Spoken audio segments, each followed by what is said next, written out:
तर आज आजी पौष्टिक अशी कारल्याची भाजी बनवणार आहे. तर इथे तिने कारल्यातलं जे आतलं असतं ते काढून घेतलंय आणि त्याची कापं करून त्यात हळद आणि मीठ टाकून आणि लिंबू पिळलाय. असं केल्याने कारलं कडू नाही होत. आता हे चांगलं मिक्स करून थोड्या वेळ एक 10 मिनिटं झाकून ठेवूया आपण. आता 10 मिनिटानंतर बघताय कसा कलर आलाय. आता हे स्वच्छ धुवून घेऊया म्हणजे थोडाफार जो असेल तो कडवटपणा निघून जाईल. आता ह्याला गरम पाण्यात टाकून बॉईल करून घेऊया. आता दुसऱ्या कढईमध्ये तेल, जिरं मोहरी, वाटलेला लसूण,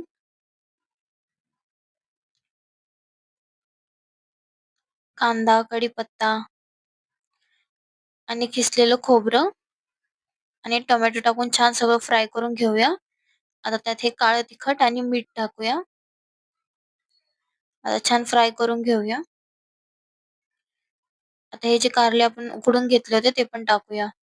अशा पद्धतीने केल्यावर कारला अजिबात कडू होत नाही. आता शेंगदाण्याचं कूट आणि पाणी टाकून कोथिंबीर वरून गार्निश करून एक 5 मिनिटं शिजू देऊया. मग आपली भाजी तयार आहे. नक्की तुम्ही पण करून बघा. अजिबात कडू होणार नाही अशी केल्याने भाजी. मस्त गरमागरम आणि ताक.